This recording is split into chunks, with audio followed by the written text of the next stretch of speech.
Hello students, आज मैं आपके साथ डिस्कस करने जा रही हूँ फाइनेंशियल स्टेटमेंट एनालिसिस।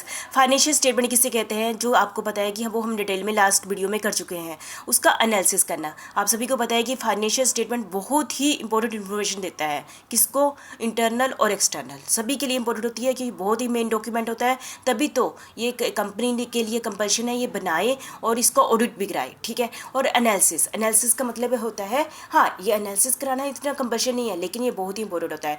जो फाइनेंशियल स्टेटमेंट की जो इन्फॉर्मेशन दी होती है, जैसे कि करंट एसेट्स दी हुई, करंट लाइबिलिटी दी हुई है, जितनी भी आइटम्स दी हुई, उनका आपस के बीच में रिलेशनशिप करना ना, उनका एनालिसिस करना, फिर उनकी इंटरप्रिटेशन करना, ठीक है। ये किस में आ जाता है, फाइनेंशियल स्टेटमेंट एनालिसिस, जिसके कारण और ज़्यादा इन्फॉर्मेशन मिलती है, जिसके बेस पर कंपनी और ज़्यादा अच्छे ढंग से क्या ले सकती है, डिसीजन ले सकती है। जैसे कि मैं आपको एग्जांपल दे दूं, जैसे एक साइड करंट एसेट्स है, एक साइड करंट लाइबिलिटी है, उनके दोनों के बीच में कितना रिलेशनशिप है, कंपनी की इक्विटी डेट रेशियो कितनी है, ठीक है। ये सारी क्या है, एनालिसिस तो है। तो ये फाइनेंशियल स्टेटमेंट एनालिसिस इसे कहते हैं, ठीक है। तो ये क्या है कि ये फाइनेंशियल स्टेटमेंट के डिफरेंट आइटम्स के बीच में ऐसा रिलेशनशिप बनाता है ताकि और चीज़ें बाहर उभर के आए और चीज़ों के बारे में हमें पता चले, जिसके बारे में हमें और इन्फॉर्मेशन मिलती है, और जो इंटरनल मैनेजमेंट उसके बेस पर क्या ले ले, डिसीजन ले ले, ठीक है। फिर भी हम कर लेते हैं financial statement analysis. Financial statement analysis refer to the process of critical examination. Critical का मतलब क्या हुआ, जैसे ना कि किसी के बीच में इसके बीच में critical examination of the financial information contained in the financial statement in order to understand and make decision regarding the operation of the business of the firm, ताकि फिर उससे रिलेटेड डिफरेंट जो आइटम्स है उसके बीच में रिलेशनशिप स्थापित करना, फिर उसके बेस पर जो होता है ना कोई चीज़ें निकालना है ना, क्रिटिकल एनालिसिस करना, फिर वो ताकि बिजनेस में और ज़्यादा हम उसका यूज़ कर पाए, ठीक है। तो financial statement analysis basically A study of relationship among various financial facts and figure is given in the set of financial statement. जैसे कि आपको बता दिया ना, फाइनेंशियल स्टेटमेंट में बहुत सारी फिगर्स दी होती है, जैसे कि current asset, current liability, stock, debtor, है ना, उनके आपस के बीच में रिलेशनशिप बताकर और उसके बीच में से इंफॉर्मेशन निकालना। The basic financial statement, the balance sheet, income statement, है ना, ये हम पहले डिस्कस कर चुके हैं, है ना।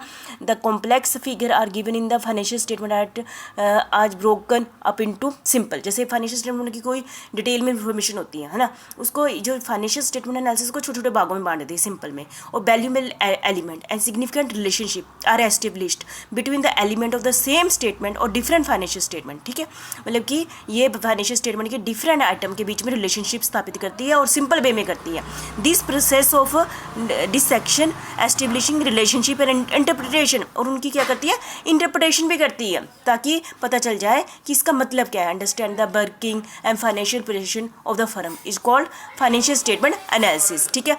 Thus financial statement analysis is the process of establishing and identifying the financial weakness. इससे हम कंपनी की क्या पता है, फाइनेंशियल स्ट्रेंथ का पता चलता है, वीकनेस का पता चलता है। It is indicative of to aspect of A firm, the profitability का, इससे कंपनी की प्रॉफिटेबिलिटी का पता चलता है, फाइनेंशियल पोजीशन का पता चलता है, and it is what is known as the objectives of the financial statement analysis. अब हम करेंगे ऑब्जेक्टिव्स के आगे। फाइनेंशियल स्टेटमेंट कैसे कहते हैं, एनालिसिस कैसे कहते हैं, फिर से सुन लीजिए। जो फाइनेंशियल स्टेटमेंट है जो हमने पढ़ ली हुई है, उनकी डिफरेंट आइटम के बीच में फिर से एक रिलेशनशिप स्थापित करता है, जिसके बेस पर और इन्फॉर्मेशन निकल के बाहर आती है, और उसके बेस पर मैनेजमेंट क्या लेती है और अच्छे डिसीजन ले पाती है। जैसे कि दो शब्द यहाँ पर यूज़ किए गए, एनालिसिस एंड इंटरप्रिटेशन। एनालिसिस क्या होता है, मेथोडोलॉजिकल क्लासिफिकेशन, और इंटरप्रिटेशन क्या होता है, और इजी वे में लिख के बताते हैं कि इसका मतलब ये है, जिसके कारण सामने वाला इजीली उसके को कोई फिगर दी हो, है ना, तो हम इतनी जंग से समझ नहीं पाते हैं, कोई बता दे इसका मतलब ये है तो हम अच्छे से समझ पाते हैं, ठीक है। तो फाइनेंशियल स्टेटमेंट एनालिसिस ये है, ठीक है। तो इसकी डेफिनेशन दी हुई है जॉन एंड मेयर ने। Financial statement analysis is a largely study of relationship among the various financial factor. Financial factor मतलब जैसे जो भी आइटम्स दी हुई है बैलेंस शीट में या प्रॉफिट एंड उसके आपस में relationship in a business and disclose by single set of statement and a study of the trend of this factor as known in a series of statement, ठीक है। Metcalf and Titard analysis, financial statement is a process of evaluating the relationship between component part of a financial statement to obtain a better understanding of a firm position and performance, ताकि हम firm की position को अच्छे ढंग से समझ पाएँ। ठीक है, तो मुझे लगता है आप समझ गए होंगे फाइनेंशियल स्टेटमेंट एनालिसिस क्या है। कुछ नहीं है, सिंपल है। फाइनेंशियल स्टेटमेंट को हम बहुत अच्छे ढंग से जानते हैं। और एनालिसिस क्या होता है, डिफरेंट आइटम के बीच में ऐसे कम्बिनेशन स्थापित करना जिससे इन्फॉर्मेशन और उभर के आए और हम उसके बेस पर और ज़्यादा अच्छे ढंग से उसको समझ पाएँ, कंपनी की प्रॉफिटेबिलिटी, कंपनी की फाइनेंशियल पोजीशन, कंपनी की स्ट्रेंथ वीकनेस को समझ पाएँ। इसके बारे में कौन बताता है, हमारी फाइनेंशियल स्टेटमेंट एनालिसिस बताता है, इंटरप्रिटेशन भी करता है ये। ठीक है, तो मुझे लगता है आप समझ गए होंगे। ठीक है, थैंक यू।